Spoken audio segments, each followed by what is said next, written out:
Hey everybody, welcome back to Late Night Dice. We're going to continue on with our Legion series, but now we're going to talk about the Traitors. As always, I'm joined by Kyle and Christian. Say what's up to the fans. How y'all doing? How's it going, everybody? So, we're going to break into the Traitors, and much to no one's surprise, as much as like people are going to hate hearing it, the Traitors are so much more fun to talk about because they do all the hood rat shit. So where we left off on the loyalist side, where everyone kind of has like a niche and a thing that they do, the Traitors take that to the nth degree. So let's get into it. So the first Legion we're going to talk about is the Third Legion, the Emperor's Children. They hail from a planet called Chemos, and their primarch is Fulgrim. Fulgrim, to my knowledge, is the first primarch that became a demon primarch. He was the first. So, for those of you who don't know a lot about the Horus Heresy series, all of the primarchs started out as just basically demigods. And when the Horus Heresy happens, everybody picks their side of the rebellion, everything happens. The traitor side starts really getting into some hood rat shit really early, really crazy, really into it. And one of the things that they do is some of them start worshipping chaos gods. Fulgrim was actually tricked into worshiping a chaos god, but then once he went over the edge, like he went full tilt. It's the Emperor's Children is one of the few legions where in the novels we get to see the entire teardown from the epitome of a loyal son to the Emperor all the way down to I will absolutely use human liquid or ink or excrement or anything to paint a better picture. It's absolutely it's crazy. There's parts in that book where they talk about like I can't get the right red and this guy kills somebody and it's just like that's the perfect red. What? So you get to see that entire devolve. And so Fulgrim, to my knowledge, is the first one that became an ascended demon primarch that really embraced it. Now it could also be Magnus. I'm not 100% sure. But I know that Fulgrim is the first one to go full tilt. He's also the first Primarch to kill another Primarch. He killed Ferrus Manus. And so, yep, RIP to our iron-handed boy. The Emperor's Children originally were the reason they're called the Emperor's Children is they were the only legion for a very long time that were actually able to wear the Emperor's Aquila on their armor. They were the only legion that did it. That's why if you go and look at some of the Emperor's Children specific units, like Palatine blades and things like that, we're going to talk about those. They wear the Aquila of the Emperor in 30K, and they were the only ones that did that. It was actually a really big honor for them because they were like trying to strive to be perfect. That's their whole gimmick, is they're like perfection, perfection, perfection. That leads us into the first big name we hear about outside of Fulgrim in the books. Again, everyone I'm going to talk about in these legions, I'm only going to focus on the people who have playable rules in the game. Now, Kyle did point out something that I may have missed in our earlier videos. These are guys who have rules right now in 2.0, but not all of them have models. You still have to model and kit bash some of these guys, and I'm going to do my best to touch upon the ones that you have to model yourself versus the ones that are produced by Games Workshop. So one of the first big captains you read about in the Emperor's Children Legion is Lord Commander Eidolon. Now, Commander Eidolon, I don't really know how to describe him other than okay. He's the reality TV of commanders. Like, he's so over the top, so much drama, so much I'm the best. There is a apothecary in the Emperor's Children during Horus Heresy who becomes very big in the 40K universe. His name is Fabius Bile. Anyone who plays 40K knows all about Fabius Bile. Fabius Bile was the first person to experiment on Space Marines, and Eidolon was one of the first ones to be experimented on. So Eidolon had his vocal cords turned into a shrieker, so he could run up and scream at you, and it would actually like discombobulate you or you knock you off your feet. It was crazy. And you see this used in some of the earlier Istvan stuff before the big parting of ways happens. He is equipped with a jump pack and a thunder hammer. And his thunder hammer's name, if I remember correctly, his warhammer's name I think is called Gloria Eterna. I think that's what it's called. I could be wrong about that. Don't quote me on that. I've been drinking. But what's really cool about Eidolon is he's the most pompous, I'm better than you, that ever walked the earth of Horus Heresy. This dude, I mean, his shit smells like roses. He is so much better than you and he knows it. He looks like it with that stupid ass haircut. Look at that little comb over he's got. Hey, look, he wants to focus on his art. Now, things to note. One of the biggest things you have to understand is he can back it up. So he's got cauliflower ear under that folded over hair. No, you need to understand. You don't hurt him. Eidolon's rules right now in the game is he has a rule, so he carries a thunderhammer, right? Well, he has a rule called Thunderous Charge that says that when he makes a charge, he ignores the unwieldy part. Kind of gross. That should terrify you. That's nuts. That's really good. He is fantastic. He's got a lot of rules to back him up right now in 2.0. He has a thing called the Death Stream. It's a template weapon like a flamer, but it can cause pinning. That's his Death Shriek, or his Sonic Shriek, his scream. He can pin you by yelling at you. So is he like the first iteration we got of like noise marines or something, or is that where that comes from? No, we're gonna get to that. We're gonna get to that. Ooh, look at you trying to get ahead of the story. The next big name we have in the Emperor's Children is Captain Lucius. Now, Captain Lucius still exists in the 41st millennium. He is present in 40K. His name is Lucius the Eternal.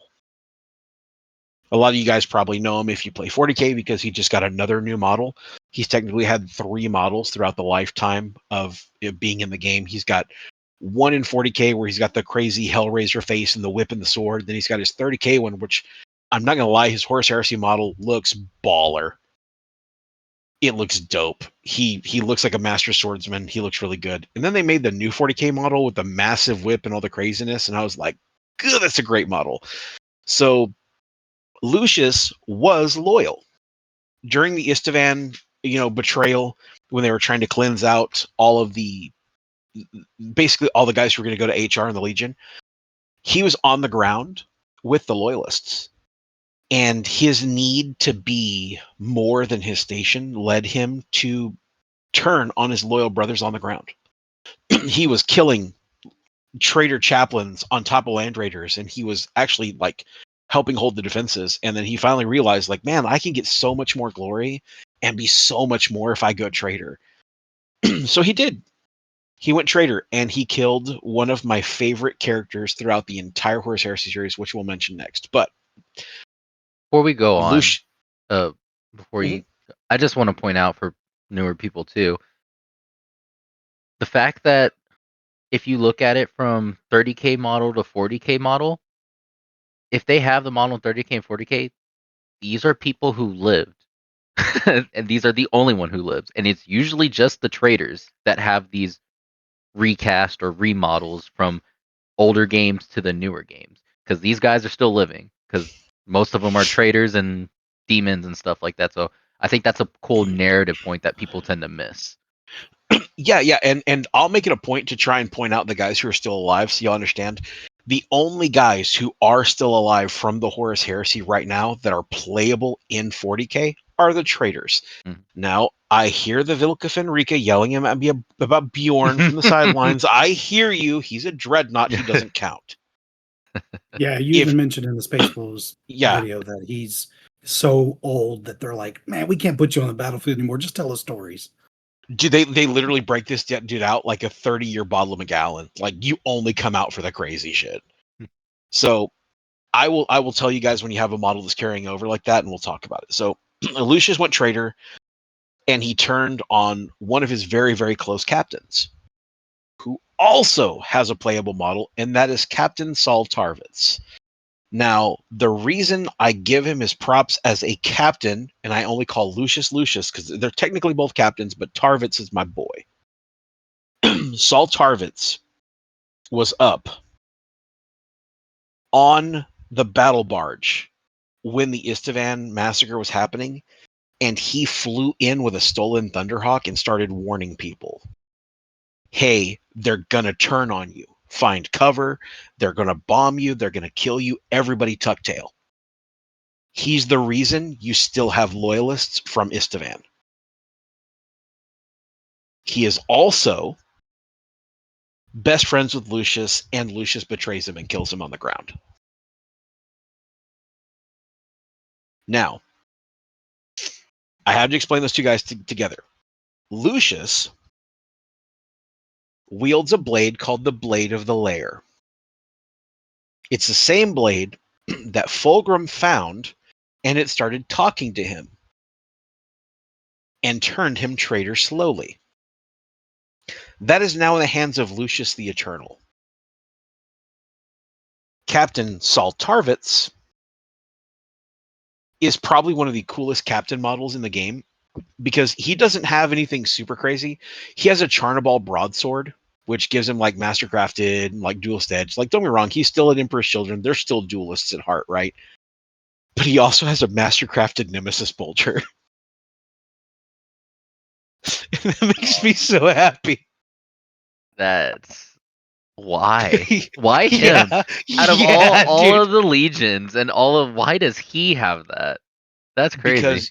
Because he is, and they mentioned in the books too, he is a frontline, like he's a man's man, he's a warrior's warrior. Like, he'll be in the trenches with you, he'll help you check your gear, help you clean your stuff. Like, he'll be in the trench with you all the time. He commands from the front. That's what he is. He even says like he's okay with the station, he's where he's supposed to be. Like, he is a warrior's warrior. And so he has a Charnabal broadsword, a bolt pistol, and a master-crafted Nemesis Bolter. Coolest war gear lineup. Hmm. Other thing to know is this is also one of the legions that has split loyalties. Saul Tarvitz can be taken only in a loyalist detachment. Lucius and Eidolon can only be taken in a traitor detachment. This is per 2.0. 3.0 might change all this. The next thing down the line is Palatine Blades. Palatine Blades, for lack of a better explanation, right? The Emperor's Children fancy themselves as duelists. Like, they think that, oh, I'm a master swordsman and I'm amazing and I'm so awesome and I'm the perfection of swordcraft. That's how they are, right? So much so that they make their own dueling society within the ranks of the Legion, and they become the Palatine Blades.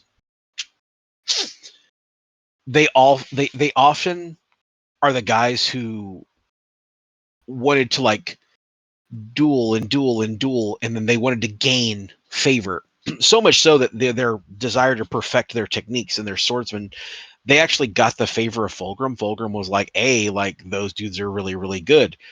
They were so good that they even found out ways to go to their Legion commanders and say, hey, we're going on this next thing. My Palatine Blade brothers want to go do this thing together.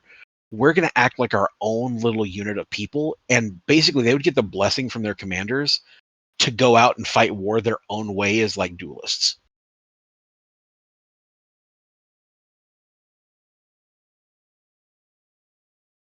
It's pretty awesome. So What's they're even special, is what you're saying. well, what's special is there's a Palatine Blade squad, and then there are Palatine Blade Aquilay squads. One are regular foot troops, the other ones are on jump packs. So they're a Swiss Army knife, but they're still a knife in a gunfight. Literally and figuratively. The next big unit are Phoenix Terminators. So Phoenix Guard Terminators are basically just a really, really, really good bodyguard squad.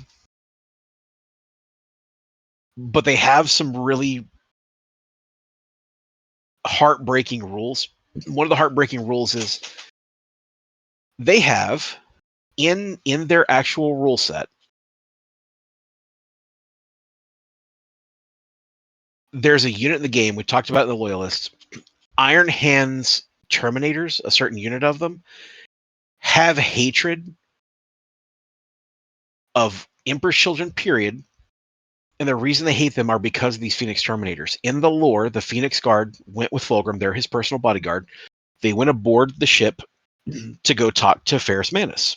And when Ferrus Manus refused to go traitor, the Phoenix Guard killed all of his bodyguard Terminators in the lobby. Because they still thought they were friends. These guys go everywhere with Fulgrim. But they're so revered that they actually have a rule called living icons, that as long as you have another Emperor's Children unit within 6 inches of them, they get +1 to their score when calculating like combat results in close combat. They're actually an inspiration to their legion because they're held in such high regard. They look fucking cool too. They are cool models. They look beefy, and what's really cool about them, and this is where a lot of guys sleep on them, is most other units, if we're talking, whether it be Ultramarines or we're talking about Dark Angels, most of the Terminators out there that are really high-end Terminators are Cataphracti Terminators. 4-up invols, beefy as hell, hard to kill, cool. Palatine Phoenix Guard, Phoenix Guard Terminators, sorry, words got jumbled. The Phoenix Guard Terminators are in Tartarus armor. They can sweeping advance you. Do they have reach with those spears? So they have reach and they have murderous strike. Get wrecked. Ugh. Yeah, so they have reach +1. So I think the actual profile on the weapon is strength +2, AP 3, breaching 6+, murder strike 6+, and reach 1. Hopefully that translates well into 3.0. I'm hoping it does. But what's more important about them is like when you're thinking about these are Terminators. Do they still move 7 inches? They're still weapon skill 5. They're still 2 wounds a pop. They're still 2 attacks base, 3 on the sergeant. They're leadership 9 with a sergeant. They are really, really good.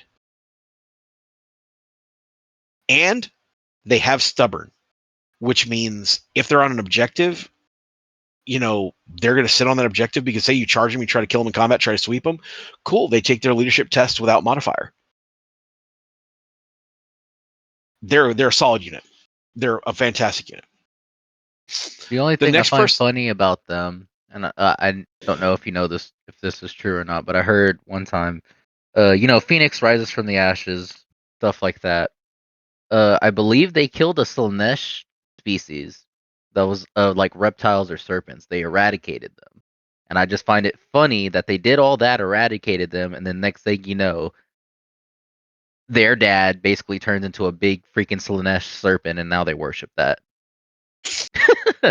So I thought that's irony. At some point later, I want to go in and actually do the lore breakdowns of each one of the legions. Yeah. And we'll talk about how Lucius almost got bodied by Fulgrim because Fulgrim was possessed by a demon for a while. And Lucius was like, I could take this demon. And then Fulgrim woke up and Lucius was like, never mind, that's dad. He's back. He's back. Let me put my ego away. I almost got handled. So funny thing to know about that while we're on the topic, Eidolon was actually beheaded by Fulgrim. And then Fabius Bile put his head back on and brought him back to life. Daddy, no. So yeah, You so use at foul some language in front of the ladies. dude, I'm telling you, at one point in the books, I long was like, you know what? And Fulgrim was like, no, you know what? And he axed him, dude. And everyone was just like, ooh, and Fabius Bile was like, I can fix it. I can fix it. Right. So the next person we're going to talk about is my second favorite Emperor's Children. Between Saul Tarvitz and this guy, they're what make me want to play Emperor's Children, and I just might. Okay. Rylanor the Unyielding. Oh yeah. Rylanor is loyalist only, and he is a named dreadnought. His stats are amazing. He moves 8 inches. He's weapon skill 6. When you consider the average is a 4, that's magnanimous, right? He is strength and toughness 7. He is wound 7. He has 4 attacks base. What makes him also so great is he's a loyalist, but he also has a rule called Crusader, which we'll get to in a minute. Rylanor was a dreadnought that he landed on the Istvan where the traitor thing happened, and he got stuck in his drop pod. The drop pod wouldn't open. And during the drop pod not being able to open, there were guys approaching with melta bombs to come kill him. And some Emperor children got there in time, some loyalists, they freed him and they kicked him out. And he was like, dude, he hopped out like old dude. He's like, I'm here to fuck up traitors and chew bubblegum, and I'm all out of gum. His Crusader rule, which I'm hoping it translates into 3.0, but what makes him so vicious right now is he gets 2d6 to drop the lowest for sweeping advance rolls. That's pretty I good. want to reiterate, he's a fucking dreadnought. He's a dreadnought, dude. For anyone who isn't playing Heresy right now, who's getting into Heresy, I can tell you this right now. If you're looking at the 3.0 box, you're looking at cool armies, dreadnoughts are the hotness. They're always going to be the hotness. Dreadnoughts are always cool. In every game I've ever seen, in every edition, dreadnoughts are awesome. Right? Having a named one with Crusader is stupidly good. And it's so entertaining. Does Rylanor have a model, or is he another kit bash? So, he is a kit bash. He is, thank you for pointing that out. I apologize. I said I was going to do better about that. Rylanor doesn't have a production model. He is a kit bashed Contemptor Dreadnought. I think I have some artwork that we can share with this. There's actually a really cool artwork of him. But he is one that you'd have to just paint up a dreadnought how you saw fit, which is totally easy with like some printed bits or some glue on bits. There's ways to make a Contemptor Dreadnought look really clean and look like Rylanor. Now, moving on to the next unit is the Cacophony. So the lore behind these guys is during the whole downfall of the Emperor's Children, their thing is they worship the god of excess. There's a concert that happens where they're using these instruments, and all they're doing is playing just obnoxious noise. And all the Emperor's Children that are going full traitor are like, oh my god, it's beautiful. And all the regular ones are like, you see these crazy bitches?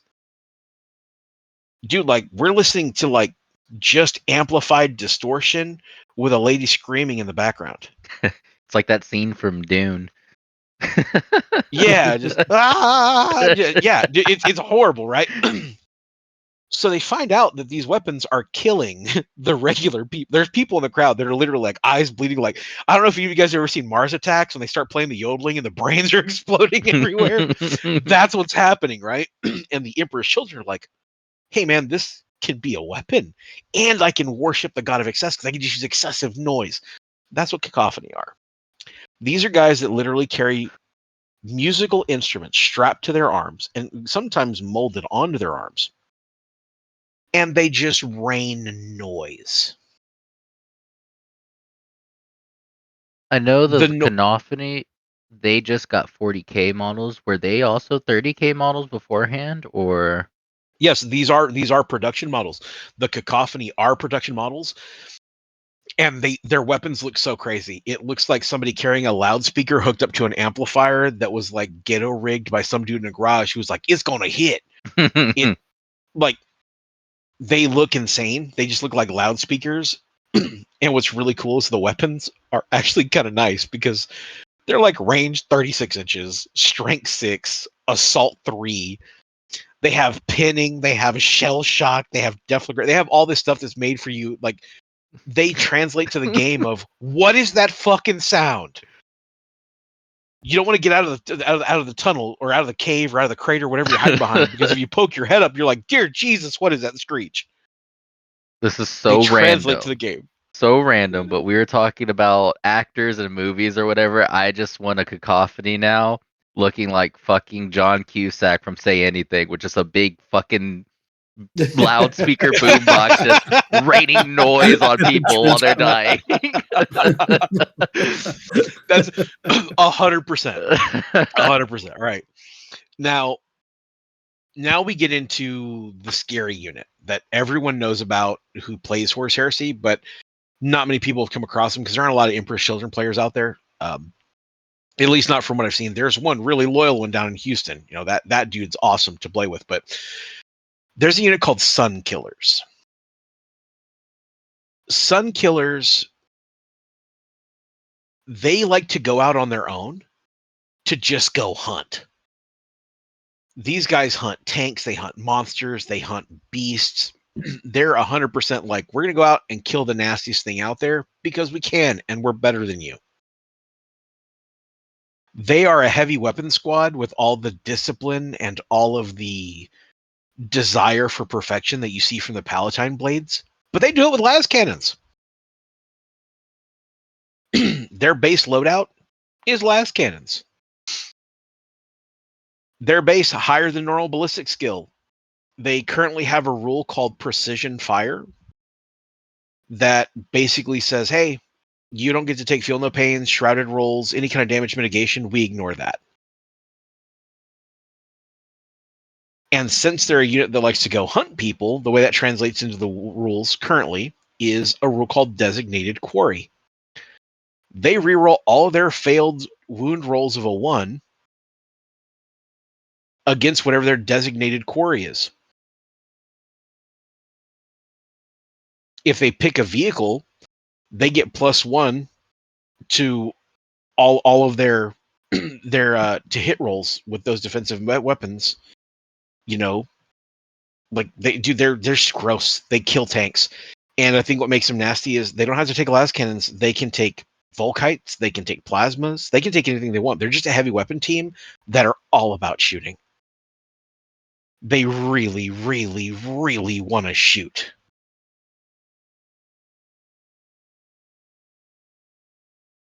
Group that you said it could take like 20 people. Yeah, they can also be taken up to 20. I forgot about that. Good catch, Kyle. That's gross. 20 las cannons. No, don't get me wrong. It'd be like a 900-point unit. But other things to keep in mind is this is one of those units that don't have an actual production unit. It's you put together a heavy weapon squad and then you paint them to reflect being Sun Killers. So you're not, if you're looking for this unit when you're going to go shop for, Emperor's Children, whatever else, you're not going to go on the website and see like, oh, a unit of Sun Killers. This is a heavy weapon squad that you're going to custom paint to look like Sun Killers. So that's all of our Emperor's Children stuff that are currently in the game with rules. Any questions? Any wrap-ups? Their paint scheme a little bit. So paint scheme. They are purple with gold and white trim. Beautiful army. They're actually artistically, they are my favorite army to look at. I love the color combination. So Raffle Army 2027? Maybe. Maybe. No, 27, because I think Night Lords is going to be 26. We'll find out. But they are gorgeous, and I would love to paint them. I know we've got a couple of friends that are starting a brand new Emperor's Children army. And like I said, I know one of the guys I play with at Warzone, really cool guy down there. He has some Emperor's Children that are fantastic. I They're love the they're purple gorgeous. you do on your Ultramarines. Was it your Ultramarines that you did purple? So I could see you doing a full army. His Titans. I did purple on my Titans.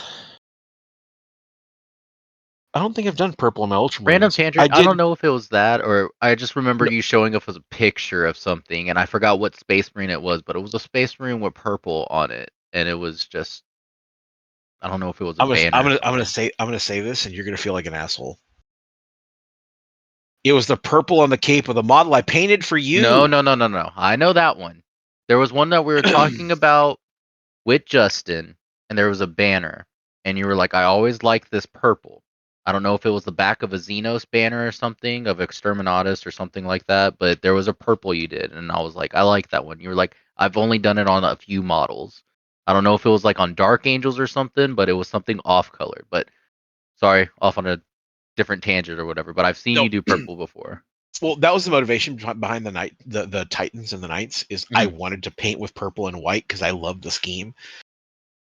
But I was still like 100% on my Ultramarine, so I was like, I can't do Emperor's Children. That just feels dirty. So And here yeah, you go making word bearers. yeah, yeah. From Ultramarines to Word Bears, talk about a complete 180. There we go. That was what I was looking for. You know 180. why they call it an Xbox 360? When you see it, you do 360 degrees and walk away. That was such a dumb joke. All right, we ready to move on to the next Legion?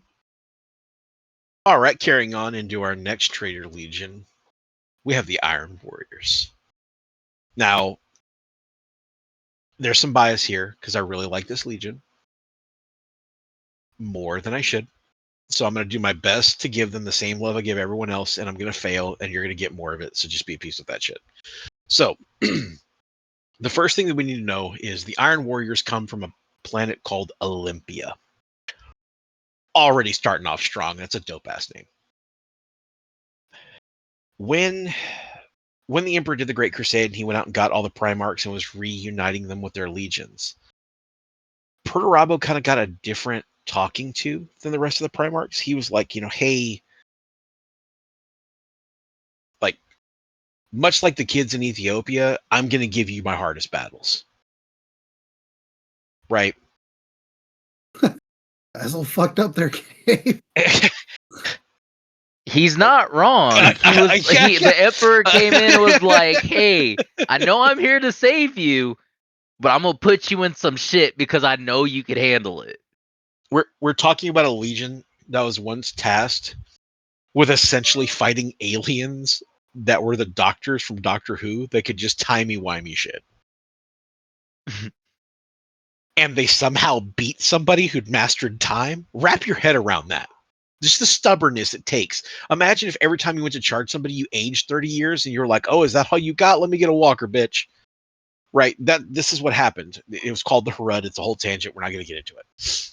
Hold on, hold The on. Emperor. I just went. I know you said you weren't gonna get into it, but one of those guys, when we were talking about it, came back and was like, "Hey, don't you think it's better if we don't age and stuff?" And then the Yeah, Primarch Perturabo was just like, yeah, "I we'll don't get think you're into it. fit for this, dude." We'll get into it. So the Emperor basically told them, like, hey, like, I'm going to give you the hardest battles out there, so you've really got to iron out your legion. Perturabo, the Primarch of the Iron Warriors, goes and sees his legion. He takes him into battle, and he was like, that was horrible. I order decimation. For anyone who hasn't brushed up on your Roman history, decimation was a Roman punishment given to basically Roman legions that had failed to complete a task or did something to shame themselves. And essentially, 1 out of every 10 people, they broke you up into squads of 10. You did basically a draft. It's like short stick. And whoever the short stick was, the other 9 had to beat them to death. Perturabo did this like 4 times until his legion was like, we really got to either like man up or we're just going to keep beating ourselves to death. That's why they're so tough.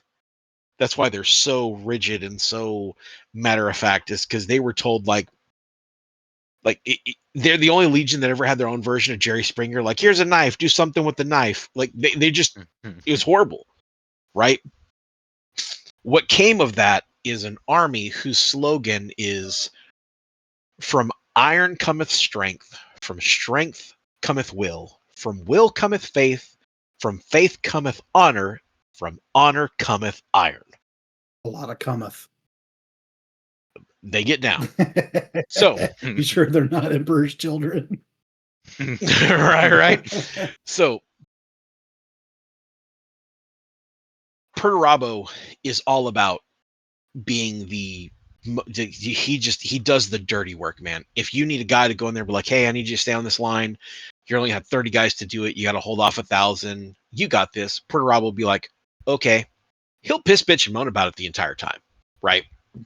He's one of the primarchs that doesn't ever really get his flowers. He's lied to constantly. He's treated like shit all the time. All the other primarchs are like, oh yeah, send Perturabo, he'll eat anything. This is the entire concept of Perturabo, but he is a brilliant primarch. If it wasn't for him, chaos would have fucking failed. He wrangled everyone together, and he kept. Yeah. So anyone who ever, one of the reasons I picked this Legion is there's a part where Angron goes off on like a killing tangent, and the War Master's like, someone go get him and bring him back. And Perturabo's like, damn it. So he goes and he lands groundside, and the world leaders have killed so many people that it is raining blood. And Angron runs up and tries to like kill Perturabo, and the axe buries into Perturabo's armor, and he's like, if I were a bitch, that would have hurt. Dude, now let's put you in a Pokeball. Like, yeah, dude, he's legit. He's one of my favorite Primarchs. He's great, but he does get kind of he does kind of get the shaft. He's kind of like a side thought. It's kind of rough. From his Legion, you get some really prominent names with some really exciting things, and none of them are in the game. So moving on. That's what I was about to say. I was like, it's so none of them are in the heartbreaking. game. It's none of them are in the game. Hopefully, I'm hoping this new edition coming out. We're starting with the Iron Warriors and Salamanders.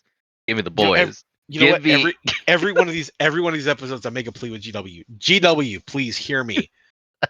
If I do not get Dantioch rules in 3.0 for Iron Warriors, I might shit a kitten.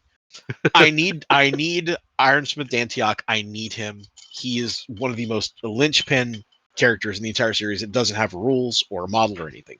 But moving on. So one of the first playable characters that we get is Erasmus Galg. He is the captain of the 11th Grand Company of the Iron Warriors. He was brutal as fuck. When I say brutal, his most common punishment was like if he said, hey, I want you to take that building. You run up on that building and there's 500 las cannons in that building, and he just starts wrecking your face, right? And you're like, oh, we had to fall back. He'd like kill this man. When his commanders failed, the only punishment he ever gave commanders for failure was death. Because of this, he's part of what is called the Trident. The Trident, which you'll find with the Iron Warriors, a lot of their company formations and their hierarchies are like named after weapons. You know, so there's like the 3 triarchs of the Trident, which were Galg, Harkor, and Foryx, which was later replaced by Falk and Kroger. So this is his version of the Men of Stone or the Mournival, which we'll get into those when we get to the Emperor's Children. He was a really brutal commander, but he got killed by my boy Alexis Pollux. With from the Imperial Fist. Imperial Fist, he got killed by Alexis Pollux. Now, things to know. He does have rules in the game. He's really just a really stubborn, tough commander, and he makes things around him very tough and stubborn in the game. That's his current go-to. He is a Terminator captain. It's also worth noting he does not have a model that you can purchase from GW. He is not a production model. He is something you're going to have to kit bash. When I tell you that Iron Warriors are a little unrepresented, there are a lot of models that we're going to go over at this Legion that are heavy in the rules, but don't have models. So, one of my favorite models that we built. Well, you built, Gabe. Yeah, we're gonna get to that. That's coming up. So, speaking about Porter Rabo, we're gonna go and reverse back. Porter Rabo rolls around in a custom-made shadow sword called the Tormentor. It has playable rules, people. You can quite literally, where other primarchs are like, we go in Land Raiders, and like even Dorn. Dorn has a special Thunderhawk that he rides in. But Perturabo's like, nah. I want to take a shadow sword and I want to put Cadillac seats in the back. I want it to be covered in spikes and dozer blades, so it'll be my mobile command center. That's a playable model right now, just so you guys are aware. It's a model you have to kit bash because it doesn't have an official production model. So that's a thing. So moving on from Porter Rabo and the Tormentor, we're going to move past Galg and we're going to go to Keir Valen. So Keir Valen was the warsmith of the 77th Grand Battalion of the Iron Warriors. And he remained loyal. You can only take him in a loyalist army. The cool things about him is during his time in the Iron Warriors, he was part of some very important battles. Really important battles. And when you think about the way Iron Warriors commanders operate and how they do things, they're all the same guy, right? They're all very stubborn. They're all very, I am not going to give up this position. I am not going to lose this fight. Until they do, because a lot of them are dead.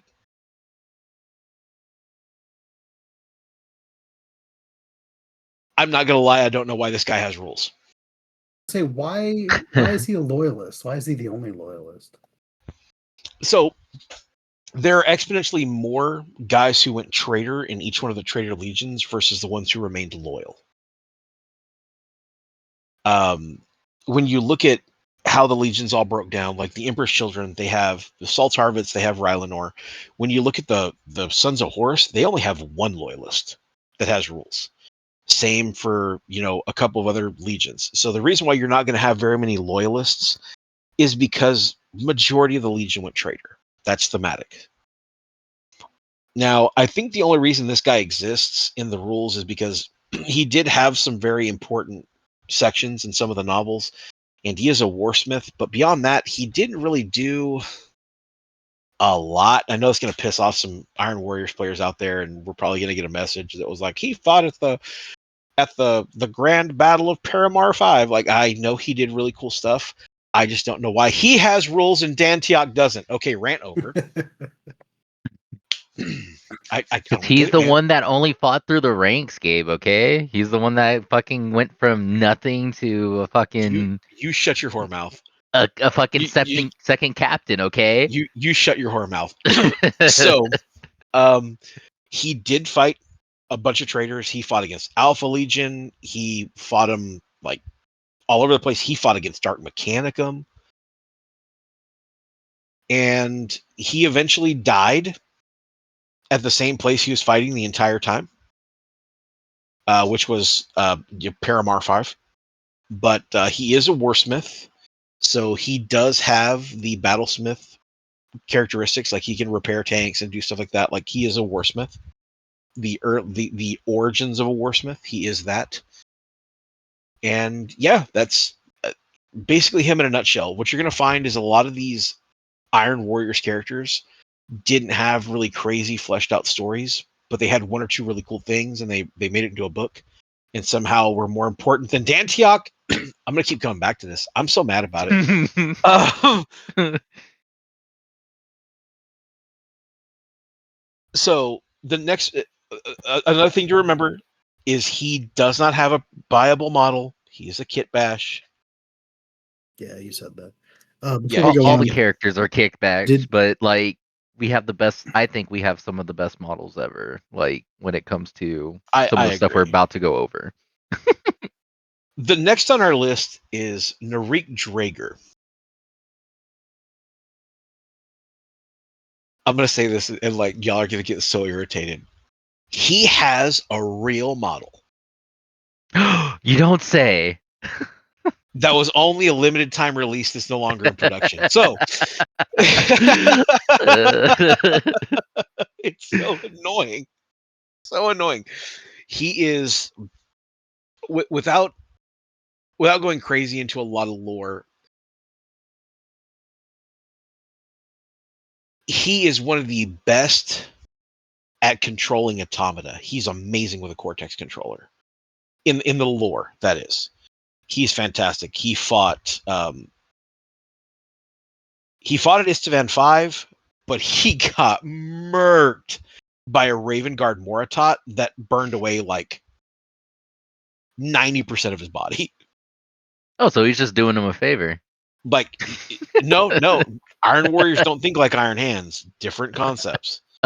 So a Primarch Moritat basically like incinerated him, and after that they were like, "Oh, look at this dude," and he was like, "Fine, I'll go be my own person with blackjack and hookers." Like he really lost a lot of favor with the Legion, and he basically got rebuilt with a bunch of bionics. Because of this, he has a nickname. Do you want to take a shot at what his nickname is? Iron Man. Lieutenant Dan. They call this motherfucker the Grave Walker. All right, that was a whole lot cooler than what we said. Yeah. I was going with something like just random, like Now, Dragar, you really, have no legs. really cool thing. So, one of the cool things about him is he is a loyalist. Uh, He is a loyalist. And what's really cool about that is he's a loyalist because he was fighting as a traitor, and then he was redeemed basically by some salamanders, specifically the Dreadnought salamander, Cassian Dracos, and that's what turned him around. So, pretty cool guy. Had a really cool story. Not as cool as Antioch's, not letting that go. Those are your main playable commanders right now in from what we have. These are your playable ones. I am really hoping with the new release, Iron Warriors are going to get a lot more love, like what we saw with Imperial Fist and Sons of Horus with 2.0. But give me fucking Dantioch. Anyway, moving on. The next unit we're going to talk about are the Dominator cohort. Now I've got to talk about two units together. I need to talk about the Dominator cohort and the Iron Circle together. So first I'm going to describe what each one of these are. The Dominator cohort, also known as the Tyranthicos, is their Legion nickname, were personal bodyguards of Perturabo. During an incident called the Battle of Fall, Perturabo almost got killed. And it wasn't like a oops, he got away from us. No, I'm talking he almost got put on a t-shirt. And when that happened, Perturabo was like, I don't know if you dudes are good at your job. And he created the Iron Circle Domitars. Joe the automata. Yes. Mhm. So the reason I'm going to talk about these together is because their stories intertwine. And they intertwine on the tabletop. Currently, again, we're talking 2.0, just doing a brief overview. If you have Perturabo in your army, you cannot have both Dominators and Iron Circle. They cannot exist in the same list. If you have the Dominators in your list, they have hatred automata because they're like, I will not be replaced by a bottle opener. Right? It's fantastic. Automata show up and they're just like, Wally. Right, man. Like you have these guys who carry like thunder hammers that are like, we'll protect you, and then out of nowhere, like you have like 5 dudes running around like, do not disassemble Johnny 5. Like, so it's hilarious because the Iron Circle are basically baby dreadnoughts. And so they kind of they kind of coexist in the sense of the story because you can't have one without the other, but they both hate each other. The Dominators hate the Iron Circle, and you can't have Iron Circle in the same list as Dominators. And what's even crazier is if you take Dominators as an actual retinue for Perturabo, you can't take Automata in your list at all. They really hate robots, dude. That being said, we're going to talk about Iron Circle. Iron Circle are baby dreadnoughts that carry big-ass shields and thunder hammers. And when I say big shields, I'm talking they are bigger than a Terminator is tall. In actual measurements, they're larger than a Land Raider door. Just their shields are. This makes them so tough that in game they actually have a rule right now in 2.0 that increases their invulnerable save by +1 if they're in base contact with another Iron Circle model because their shields are so damn big. It's called Moving Bulwark.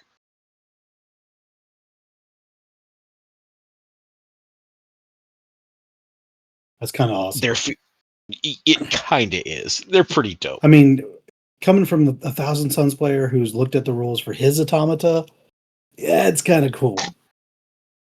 So, couple of highlights. Iron Circle, you can go to the website and buy them today. No, you can't. They're out of stock, like everything else GW has. So when they're in stock, you can go to the website and buy them today.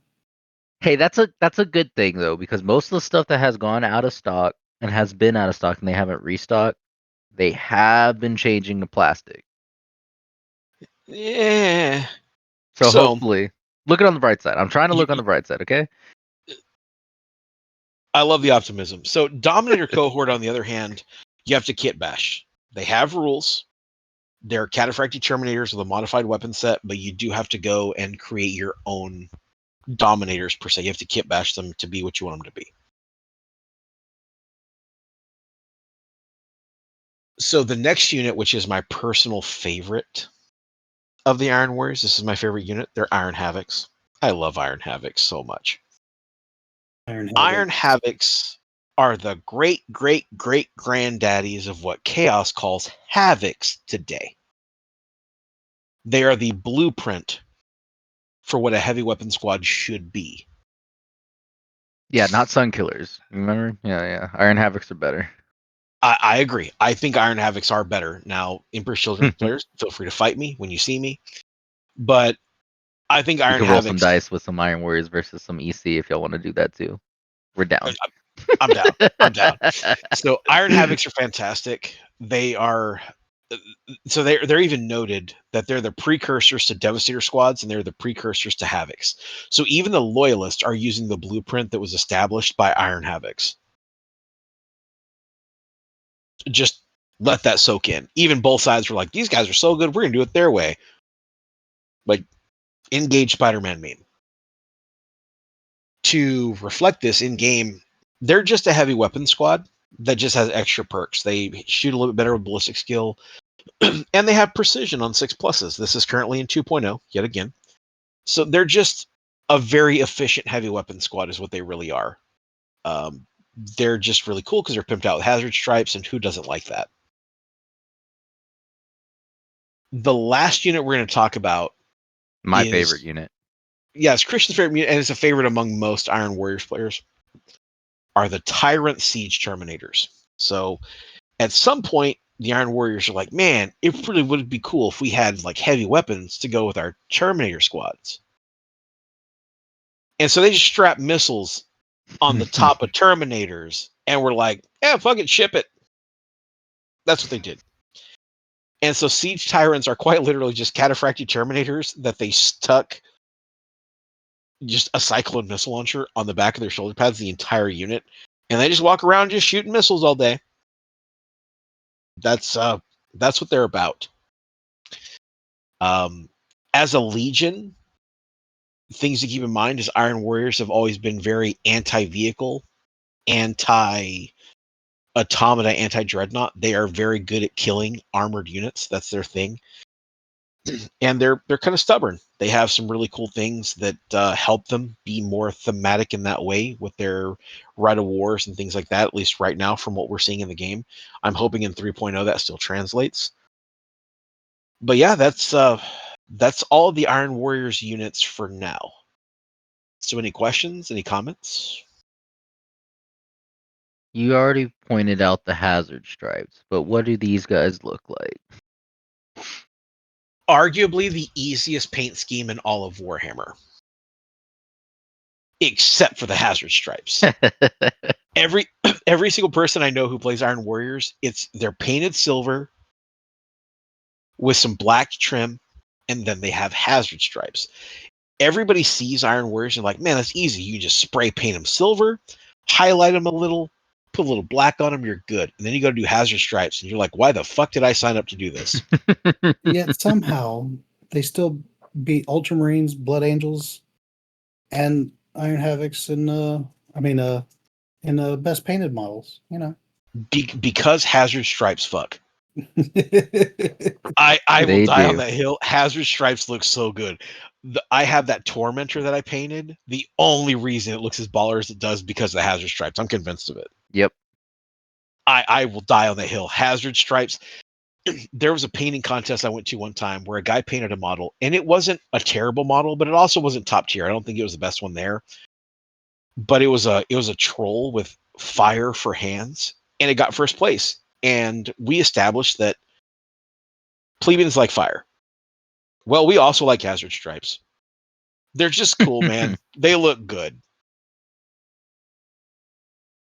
So yeah, definitely the hazard stripes are the big the big shine on Iron Warriors, but they're just silver. Quite literally entirely silver. They all just look like high shine robots. Moving right along with the rest of the Traitors, let's get into the next one. The Night Lords. Now, I have my own viewpoint on Night Lords, and I have my own viewpoint on their Primarch, which is Conrad Kurz. Eric, if you're listening to this podcast, please be gentle. Eric is a Night Lords fanboy, specifically a Sevatar fanboy. We'll get into that. But let's talk about their home planet. It's called Nostromo. They hail from a planet called Nostromo, and Nostromo is such a horrible place to be that their Primarch, Conrad Kurz, goes on what can only be considered as a one-man holy crusade. I classify Conrad Kurz as Catholic Batman. Like, if you took Batman, made him Catholic to the extremist degree A of Templar like, Knight. no, it's more like a radicalized jihadist, but Catholic, made him a demigod and one with the night. You have Conrad Kurz. He's a lunatic, but he's the worst. I like this. I like this, guys. I like these guys. Sorry. His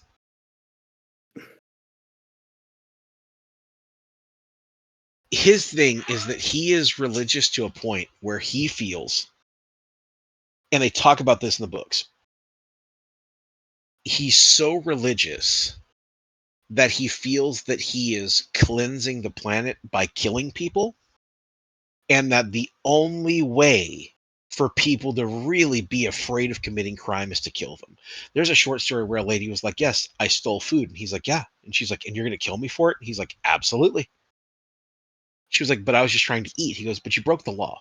She's like, why can't you just punish me? He's like, killing is a pretty good punishment. I can The say final punishment. I can say 100% every person that Porterabo, I'm sorry, Conrad Curse just got off of Iron Warriors.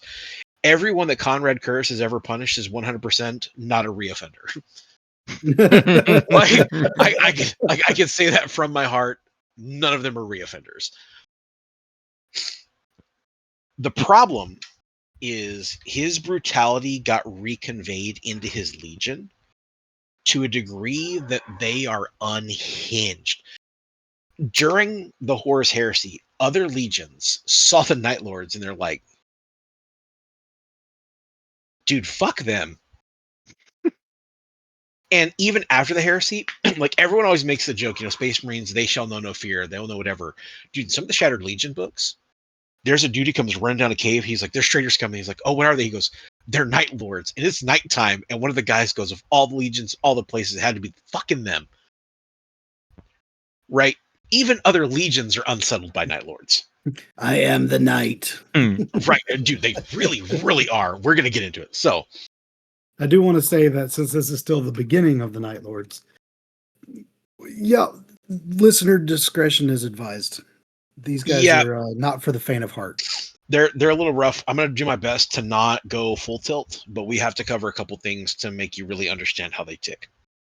So to sum up how they play, how they feel, how they do things, there's an instance in a book where they go to siege a planet and they're like, hey, what can we do? And the Night Lords are like, we can go down there and have them surrender within 72 hours. They're like, how are you going to do that? And they're like, yep. You don't want to know.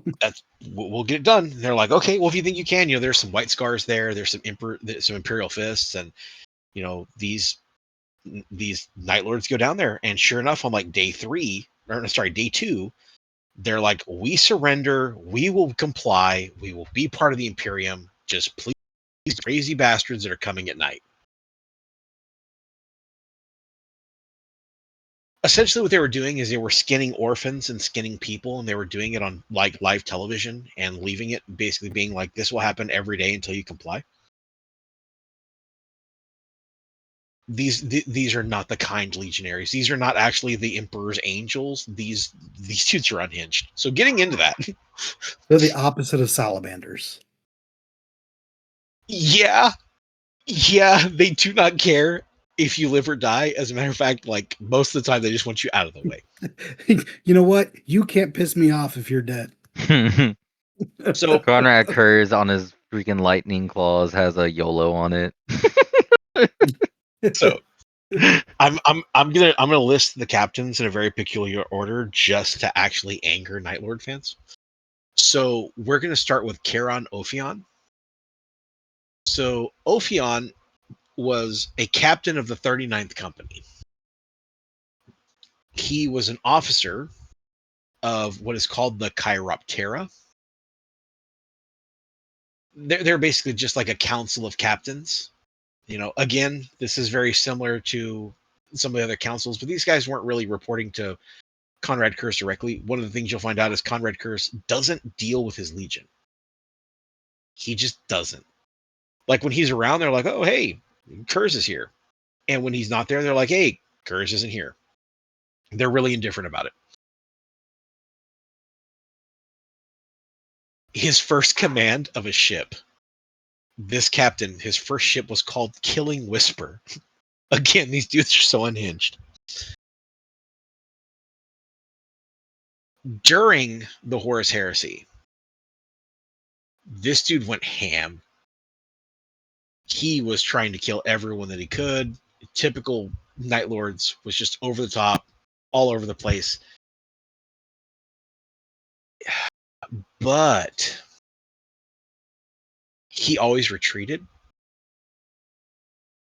Always, like he never fought to the death. To reflect this in the game, he actually has a rule called the Coward. Does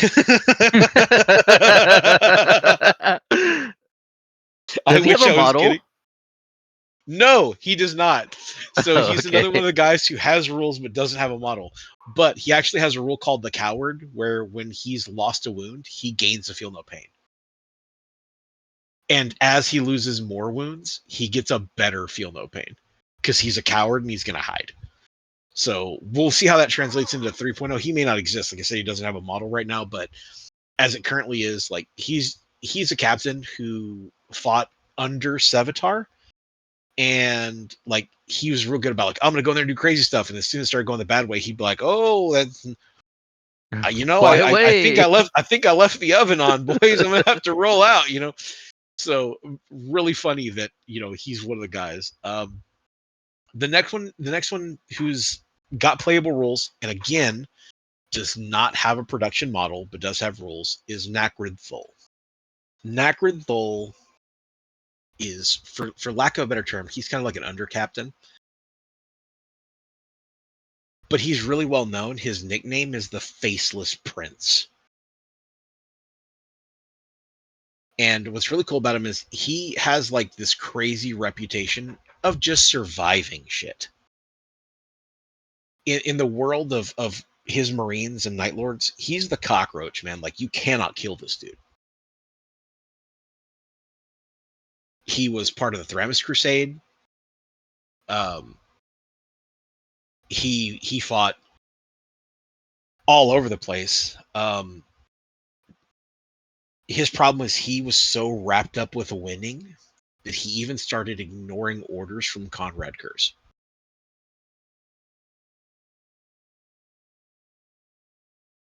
Because of this, he got like further and further out of favor with Conrad Curse, which is a very common thing. One of the things you're going to find in all the storylines is all of the Night Lords commanders do not give two fucks about what Conrad Curse thinks. This dude just is exponentially more in the line of he wants to go do his own thing and he wants to go have a good time his own way. Like, he wants to skin this cat the way he wants to skin it. And he wants to win. And he's a survivalist. He's really good. One of the things that's really cool about him, at least in current rule set, is the way this translates in. You don't get points for killing him because you didn't kill him. So, like, if you kill him as an HQ choice, or he's on a mission objective, or there is a victory condition where killing him would award a point, currently he doesn't give you points because he survives. He always finds a way to survive. You didn't really kill him. You just got him to leave. That's how that translates. I'm telling you, this That's dude's some crazy. plot armor right Up there. until he met Marduk Sadris, and Dark Angels definitely fucked him up. So, again, doesn't have a model, but he does have rules.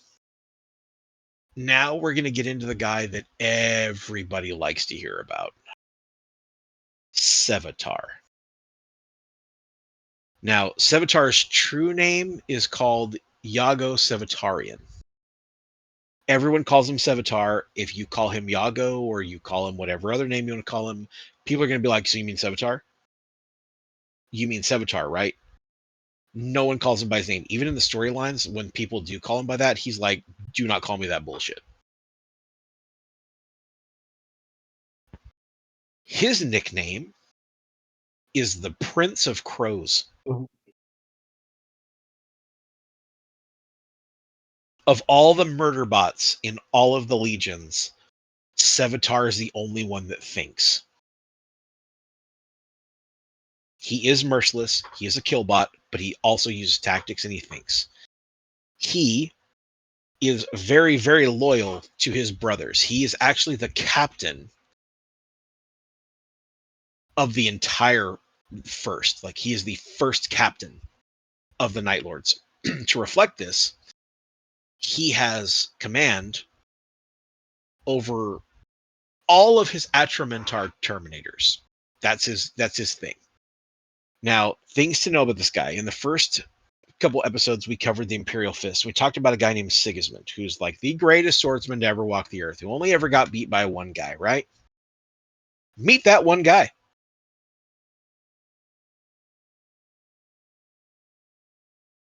In current 2.0, if it's not Sigismund, you're not killing him in a combat, like in a duel, you're just not. He is murderously good in close combat, especially when he's in a duel. I mean, don't get me wrong, a Primarch is still piecemeal him out, same as Sigismund, right? But man, if he's not going to put up a fight against anything he wants to, he's fantastic. In when I say he's loyal, like he's loyal to the brotherhood of who he fights with, to a point that he once grabbed the side of a jet fighter and said, "Fly me over to that ship where my guys are, so I can help them." He is one of the most like hard knock serious characters in Horus Heresy that lives up to everything you read about, everything you hear about. Like he's one of those guys. Both in tabletop Looks and really cool too. in the books, he lives up to his reputation. And he coined arguably the most famous phrase in all of Warhammer. Any guesses? Sevatar was the first Nope. person to utter the words "Death to the false emperor."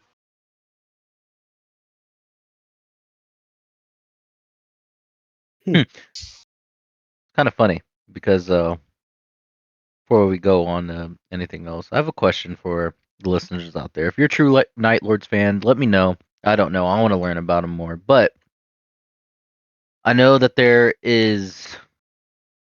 It's not canon per se, but there's a rumor out there. Sevatar was a knight errant. That he actually, the ruthless dude that we're talking about now, came back and became a knight errant. And that's supposedly could potentially be true, but I don't know. Let the Night Lords fans talk about that and comment down below. Let us know if I'm wrong or where I could find these Oh, little I hints can't at. wait to see these comments. All Yeah. right, cracking on. I'm not going to weigh in on that one.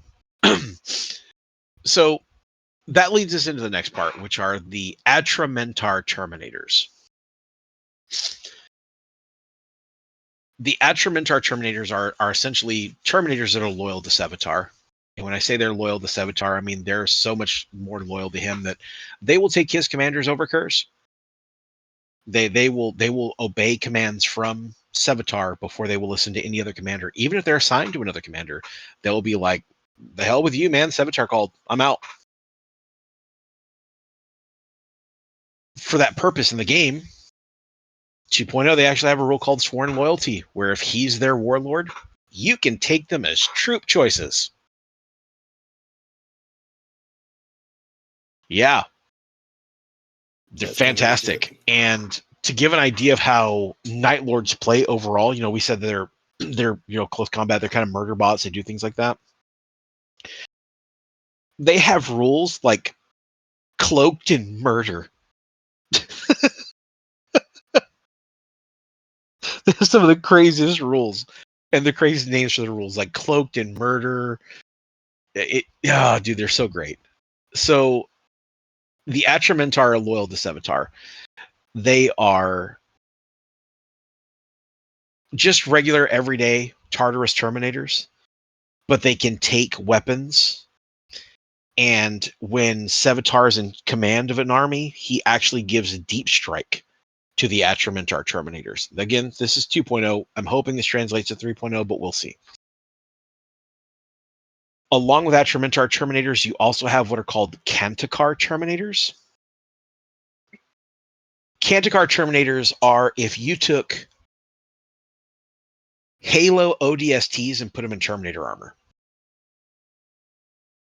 They're shock troops.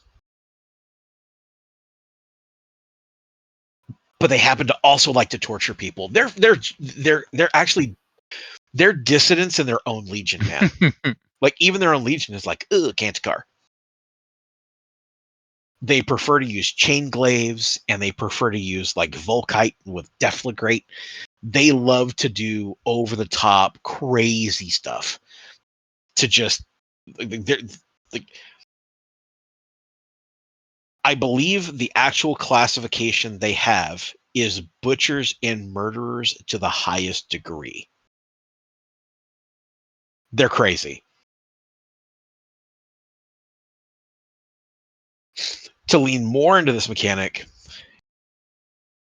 you have another playable character called Modrum Lashne. I know his first name's Modrum.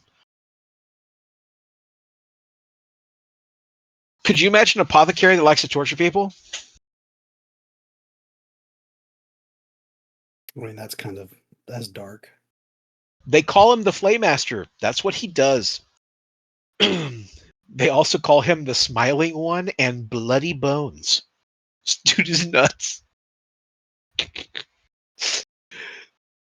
He, like, what is the name of that doctor? Kevorkian? No. I feel like a piece of shit not knowing it. The famous Goebbels? Nazi doctor. Goebbels? No, Goebbels was the master communicator. What the hell? Why are we bad at history all of a sudden? Anyway, so on Istvan. You're talking about the angel of death.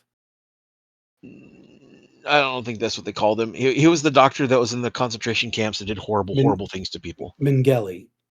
Mengele. Joseph Mengele. Cool. This is him in power armor. The angel of death. That was his nickname. Yeah. I wish I was kidding. This is him in power armor. He is classified as a pariah and a monster among his own legion, and we're talking about Night Lords. There are people who are in the process of skinning kids, and they're like, "Oh, that guy's terrible." This guy is known for on Istvan 5 doing unspeakable things to wounded Space Marines. He is basically an anti-apothecary. He's horrible, man. And so, does he play that way too? Yes. I mean, I know we don't want to get too deep into the rules because of 3.0 coming out, but like, yeah, let's talk about a couple of rules he has in 2.0. He has a rule called unfit for command. He can never be your warlord. Like, period. He cannot be a warlord because people are like, we're never letting that lunatic run shit. I mean, that's fair. He has a rule that essentially makes it to where if he has this is so horrible. If he's taken wounds and he joins a squad, he heals a wound and someone in that squad loses a wound. All right. He's horrible. This dude's horrible. But he's also one of the guys that doesn't have a model. He has rules, but no model.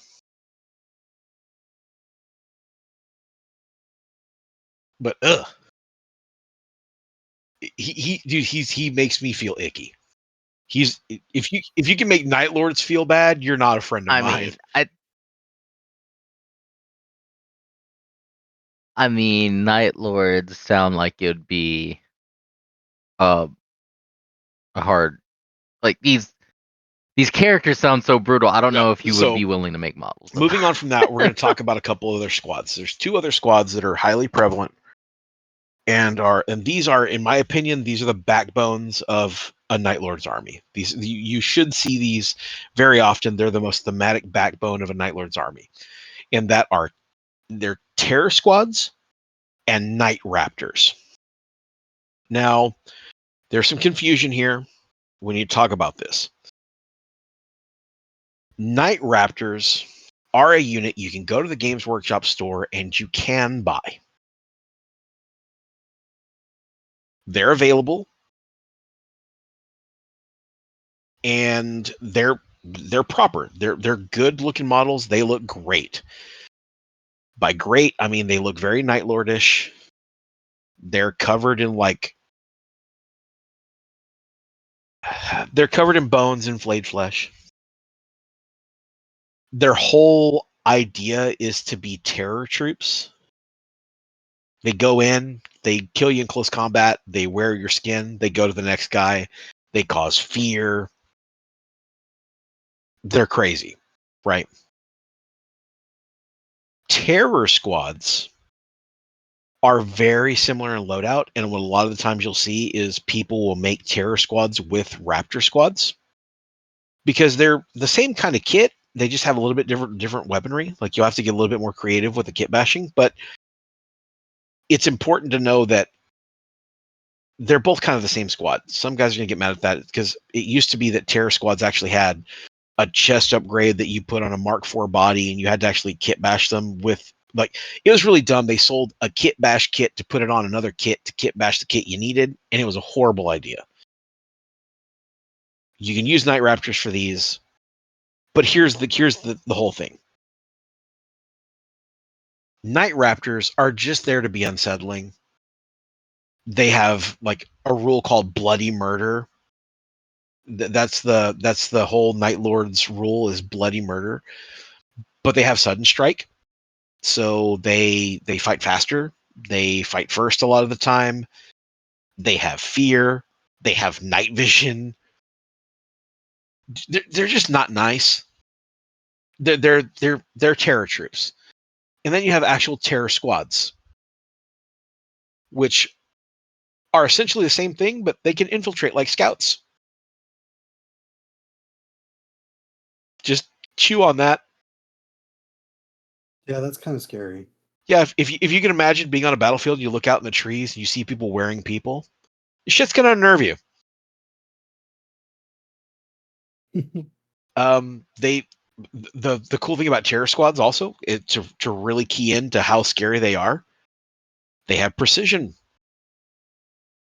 They can pick where their wounds go. They have preferred enemy infantry. So if they're fighting against normal everyday infantry units, like, dude, they're made to just terrorize and kill. They have fear. They have all the other stuff. In 2.0, they are very, very good at conveying what they feel they are in the story, which I love. And I'm sure that's going to communicate over to 3.0. I don't know how it's going to communicate over because we don't know how certain Legion benefits or Rights of War things are going to work yet. But they nail the aesthetic. And we have some photos we're going to show you of the Night Raptors. They really are an aesthetic. They're unhinged, man. But they're such cool models. That's everything that Night Lords have that's special to just them. I mean, these guys are aesthetically just awesome. And I just want to say, I'm sure he'll get to this episode eventually, but fuck you, John. I wanted to play these guys. Yeah, one of our real good friends, John, is picking up Night Lords, and they're such a cool paint scheme. I love how they look. But man, like some of their models, you look at some of their stuff, you're like, oh, that's really awesome. I get to learn how to do lightning. They're such a cool aesthetic. So going into that, their paint scheme is a midnight blue with red wings. Their emblem is a skull with red wings. And what's really badass is their armor is accented with lightning. Not the most beginner friendly if you're wanting to do the lightning and the whole nine, but man, they're a beautiful army. They're really good when they're done well.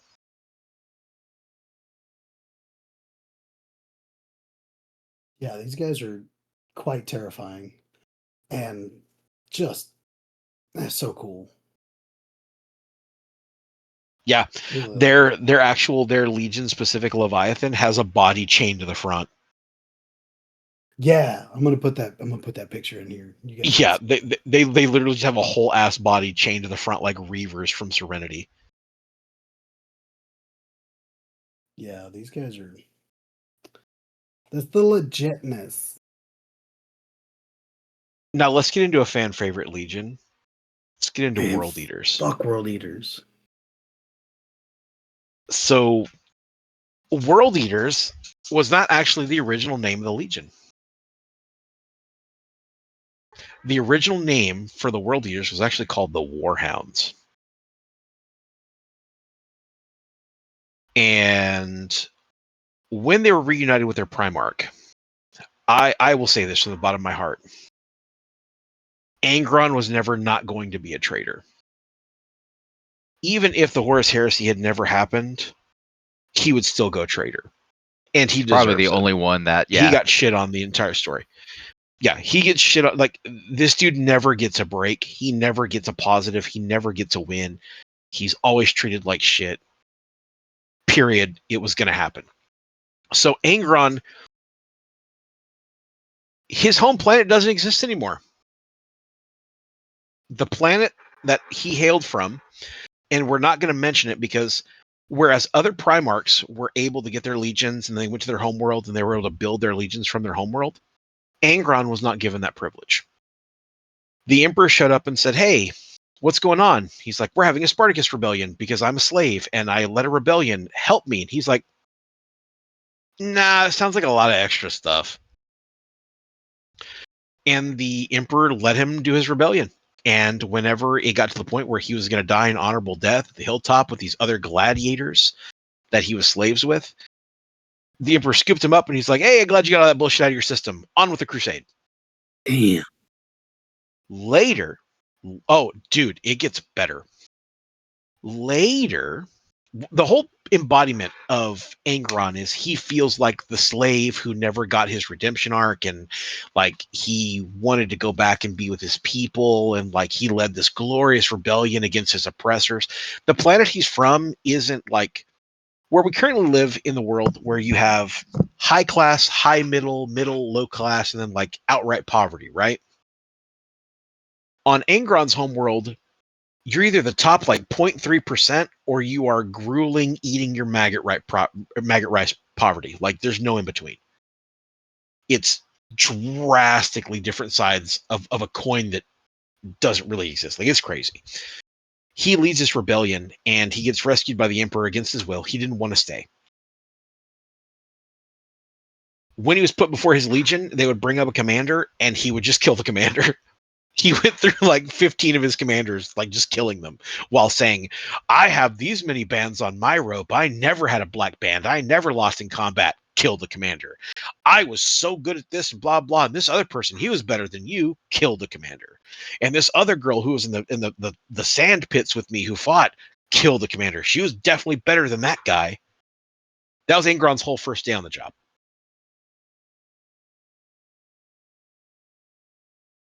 Until he got to one captain, which we'll get to that guy in a minute. Angron has a thing stuck in his head called the butcher's nails. And the way the butcher's nails work is it's a contraption that was put into their bodies by their slave masters. And what the butcher's nails do is when you're not killing, it just causes you immeasurable pain in the nerve center of your brain and spine.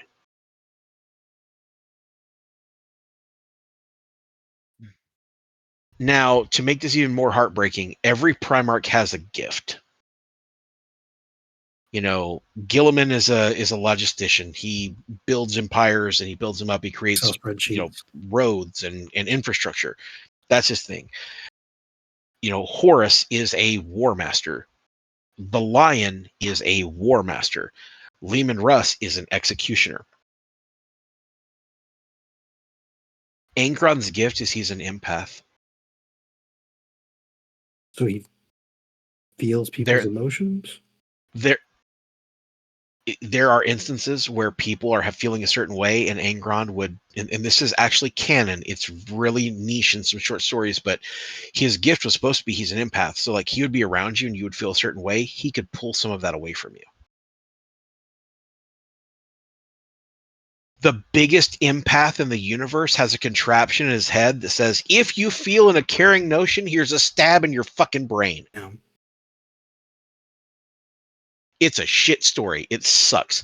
He's the only person I will tell you 100% had every grounds to do what he did. There's only one thing Now let's put a that twist. I don't agree with the Angron, but everything else I do. I just don't know why he gave his own sons the butcher's nails. I don't understand it. Yeah, He's like, "I want you to remember you're a slave. I want you to endure my own pain." Fuck.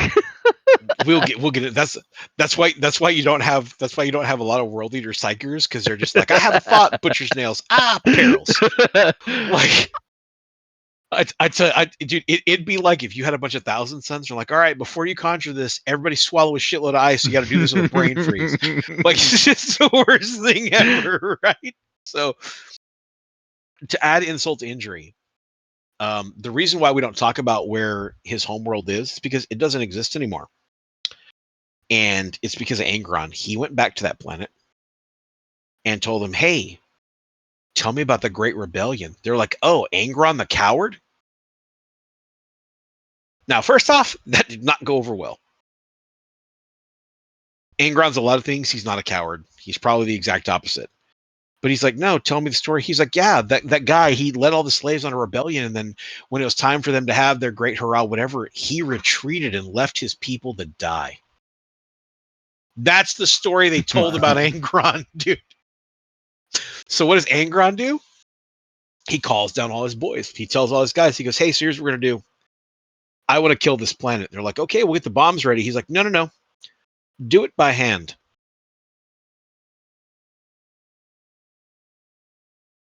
Angron and the world leaders killed an entire planet with their hands.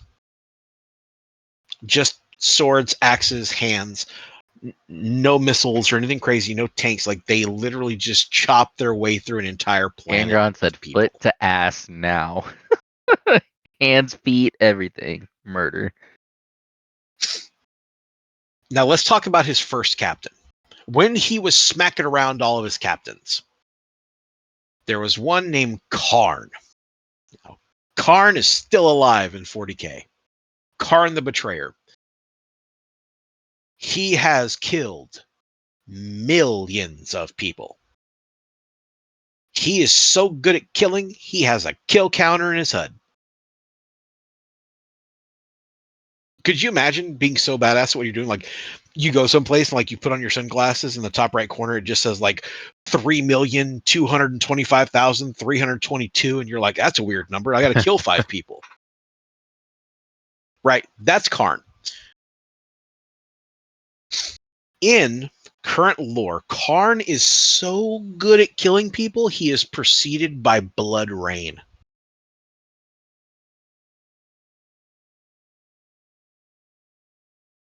Just think about that. Now let's talk about where it comes from. Again, Angron killed all these people, right? And if you think about how like rain forms and things like that, they killed so many people so quickly that it was raining blood on this planet when Portorabo was sent to go basically fetch him. Karn is also a murder bot, and he carries one of the axes that Angron discarded called the Gore Child.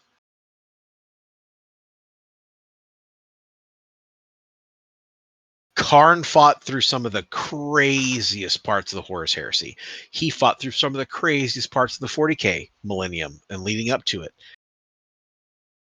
I dare argue that Karn may be one of the best known regular Space Marines that isn't like a primarch or something crazy. He's a tough son of a bitch, dude. Like, it's a coin flip between like him and Abaddon as to who's the most well-known person on the traitor side of the legions.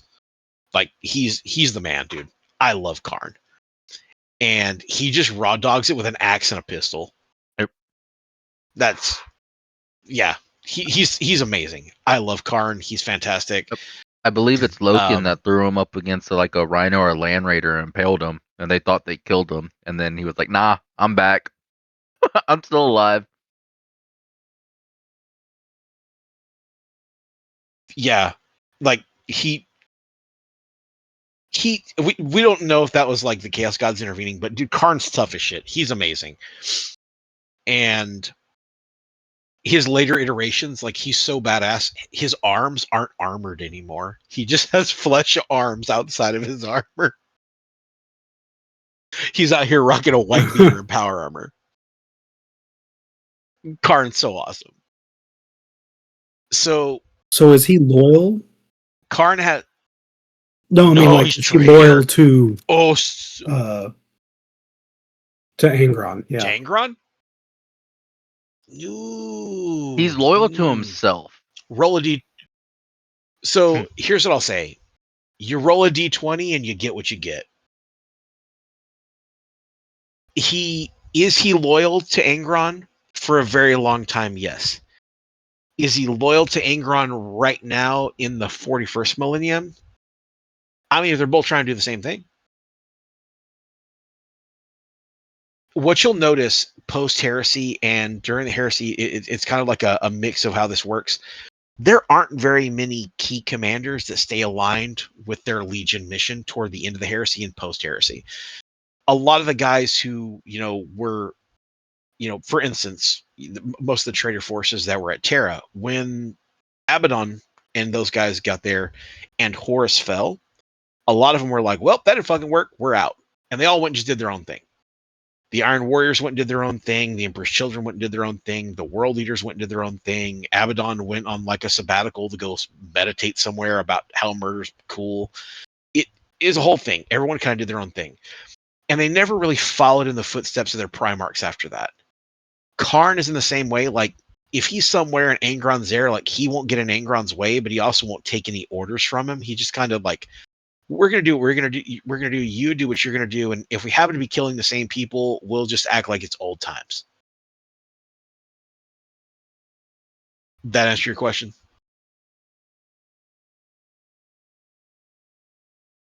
Bueller? I said yeah.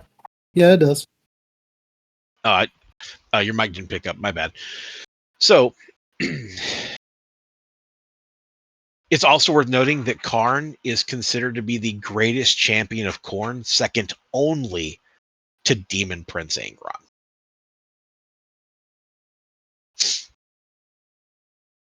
That being said, we're going to move on to one of the World Leader specific class units, right? This is one of the units, again, that doesn't have a production model. You just have to paint a unit to mimic them. And these are called the Red Butchers.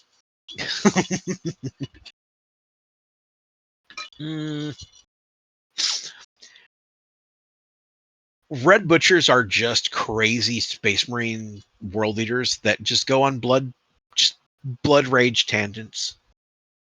They're murder bots that actually are defined as going into a berserk rage of bloodlust. They love to kill. They love it. They had the Tech Marines custom modify their Terminator armor so that when they went into a blood rage, they could hit a button and freeze the armor to stop them. So they don't just go and murder everybody. They don't pull the Night Lords. Yep. The first time they were ever released was on the Drop Site Massacre. And they ripped through a bunch of stuff. And they went completely nuts. They went completely bloodlust crazy during that battle to a point where they have to basically be imprisoned between battles. They have to we're going to put that one back in the cupboard. We'll call you when we need you. The captains of their squads are referred to as the Devoured because they've been consumed with bloodlust.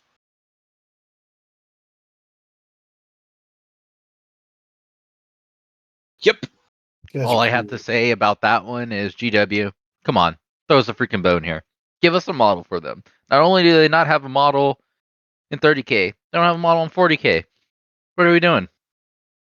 And the lore specifically says they still exist. We only have 4. I'm not even going to get into this, but please, GW, just give us a model. We all want it. They're awesome. They're badass. Yep. So, funny thing to know is that when we get to the color scheme section, this is going to throw you for a loop. This Legion's going to just throw you for a loop. The next unit out there is Rampagers. Man, this is the most accurate name of a unit. Shout out to Lance. Right? Lance is the whole reason why I said fuck this Legion. That's why I said honestly, shout out to Lance. If we recorded the White Scars after War Games Con, fuck the White Scars too.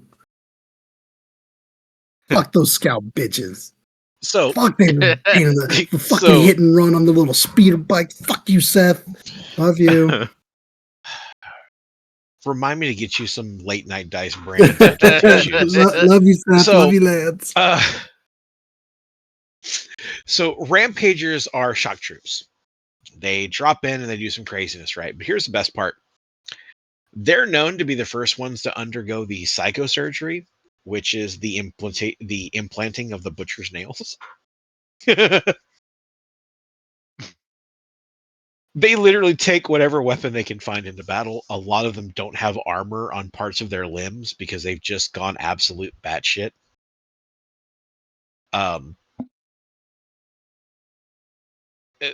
Dude, they're crazy. They carry special kind of exotic weapons, like meteor hammers and barb hooks and lashes. The most famous is they use a weapon called a phalanx blade. It's when you see one, they're really distinct shapes. They dual wield these phalanx blades. In game, they play exactly as I described them. If they touch it, it will die. 9 times out of 10. Even like command units, they can take on command units. They're pretty This is reliable. the group that in that game I had them sniped and pinned the entire game, and Lance was like, "No, why you do this to me?" And I said, "Because you said they were scary." Yeah, because they really, really, really are. I think a 10-man squad gets something like 56 attacks on the charge. Yeah, he told me that. Insane. I said they're not moving. Yeah, it's yeah. Yeah, but they carry all special kind of weapons just because they're crazy, man. The next thing down the list, they have a unit called the Red Hand Destroyers. Now, what's funny is destroyer squads are already like pariahs of their own legion. They're already like, those guys like to use fucking like gas bombs and rad grenades and phosphex. Those guys are weird. Now imagine an army that's known for its brutality and just overall close combat, and they're like, we have a special one of those. So they are just destroyers that go the extra mile toward being destroyers. The way this translates kind of in gameplay is red hand destroyer squads have all the normal rules of a destroyer squad, but they bear the red hand. So they always get +1 to their sweeping advance rolls when they're sweeping advancing you. But they always have to charge the closest unit. And you'll notice that's a theme among a lot of things world leaders, like with some of their rights of war in current iterations of the game. They have a right of war where they can take rampagers as troops, but they always have to charge the closest unit because they're fucking crazy. They're out of their mind crazy. That's all they do. They charge and charge and charge and charge some more.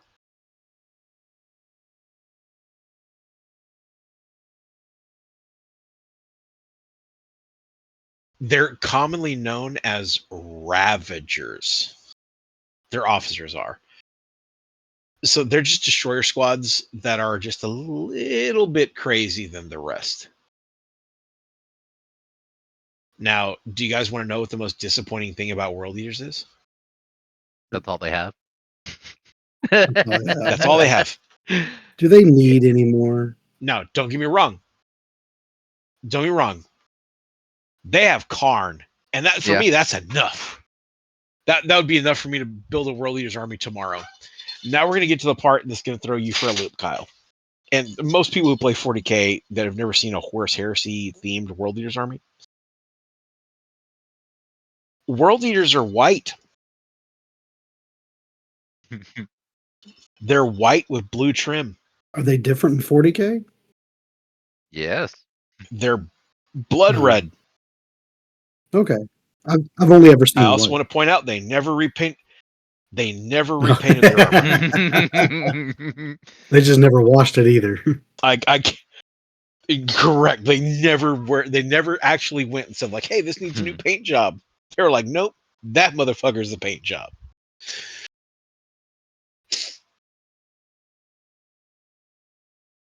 Actually, I did forget one person. There is one other person I forgot. Shame on me. There's a guy named Galen Serlak. That's on me. So Galen Serlak, how can I explain who this guy is? Well, first, does he have a model? He does Well, there not. you go. Never seen him taken, I think. Um, it's I know who he is. He's the guy that he's oversees the butcher's nails, right? He's the guy that did basically the installation for. he's an apothecary for the world eaters. Is essentially what he kind of was. He was kind of like an apothecary for them. That as much as you would need an apothecary for people that are like, yes, put the nails further into my brain. That's how he gets down. That's what he's about.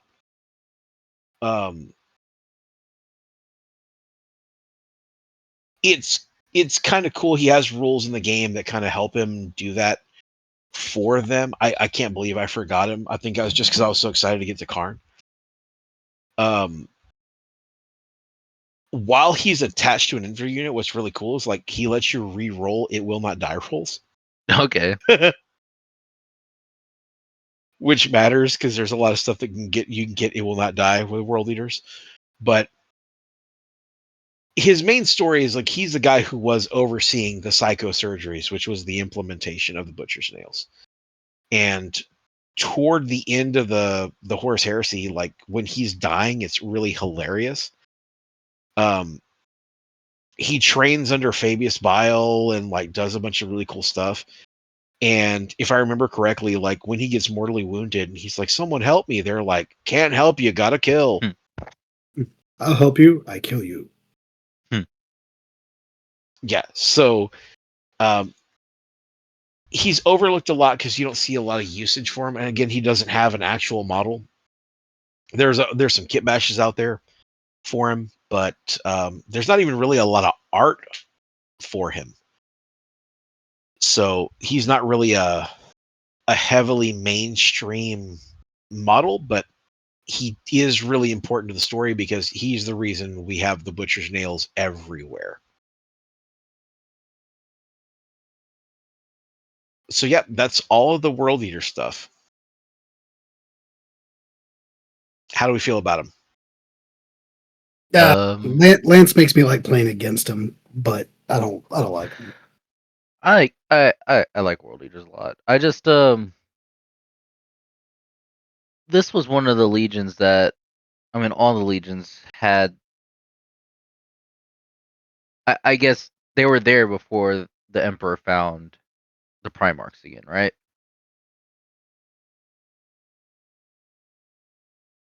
I'm sorry, you broke up a So little what bit. I'm Say that saying is again. that this is one of the legions that was already, they were already there before the Emperor found Angron, correct? So technically, Yep. all of the legions were. You guys remember, every legion had a story before they found their Primarch. Yeah. All of them So did. Angron, out of all the legions, he couldn't go back to his homeworld and pick up people that he knew or whatever. So he Correct. was forced on these people he that was. he has no connection with, per se, right? Well, it's technically worse than that because so say let's take the Dark Angels for instance, right? The Dark Angels, the Emperor shows up and the Dark Angels are like, oh, cool. He's like, hey, you have this whole legion. He's like, fantastic. I want to incorporate my Knights of my Order and everything. I want to incorporate it into my Legion, and I want to recruit some of the guys who have been fighting with me and bring them into my Legion. So there was a good melding of the minds and of the culture and all the stuff. The same thing happened with Gilliman. He showed up at McCrag and he was like, hey, you have this whole fortress and this whole thing. Do your Legion. They think like you. They feel like you. Incorporate them. Build them into your 500 worlds. It's great. You get to Angron, and he was like, we're not raising slaves. What kind of shit is this? And so then through the process of that, Angron kind of got screwed over on two fronts. On one side, he left a culture where literally everyone had to fight together and earn together, and they had to earn respect in the sands and in the warrior pits and in the gladiator arenas. And he went to this area where these guys are so stoic all the time. They're like, I fight for my honor and I fight for this. And he's like, I fought for my fucking life. Right. And then his perception of what it is to be a warrior, being a gladiator, fighting with that honor. And they talk about the strands on their belts, right? Where they have red and black strands on their belt, which like reds were wins in the arena, blacks were losses in the arena. He talks about like, I've never had a black strand. I've never lost. And, you know, these other people, they were so good. They only had like one black strand. They were so good warriors. And then you look at them and you see like, oh, these guys don't think like me. They don't fight like me. They aren't like me. And so that's when you see the transition away from what the world leaders were as, you know, their legion, the warhounds, you know, and the world leaders, you know, during that. When they went under Angron, he's really what turned them into the murder bots, because he wanted to resculpt the legion to be what he lived. And that was one of the big disconnects from his legion and other legions. Angron never really got to make it his own until he started using the butcher's nails and all the craziness. Because it's really hard to tell somebody like, hey, can we play a game of chess? I'd love to, but every time I do, I get a fucking migraine because of these nails in my head. Hey man, do you want to go to a homeboy's birthday party? I'd love to, but thinking about it just gave me a fucking migraine. Hey, do you want to kill somebody? I would love that. I got a hard on. Let's do it. Right. Yeah, I just wanted to point that That's out because I know, again, shout out to Lance. People look at Lance and sometimes I know he brings shooty world eaters, and they're like, "Ugh, that's not world eaters." I'm just like, you got to remember these are Space Marines too. Beforehand, they're trained in everything. They're still badasses at everything they do. So I was just trying to wrap my head yeah. around The that big a little thing. bit. Yeah, it was more of, you know, Angron never got to build or do anything, and he had a really narrow vision of what war and combat was, you know. So that was probably a big contributing factor to that. And that's why a lot of the stuff is really close combat oriented.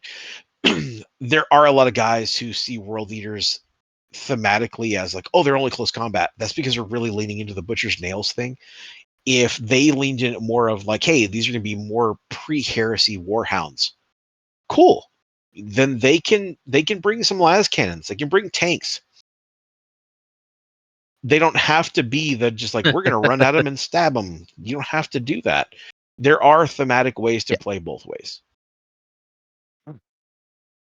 Thank you for listening to the continuation of our Legion coverage here at Late Night Dice. That was the first half of the Traitor Legions. Stay tuned for our next episode. We're going to finish off the second half of the Traitor Legions, and we'll follow that up with a wrap-up of how we feel about those legions and what we're looking forward to in 3rd edition. See you on the next one.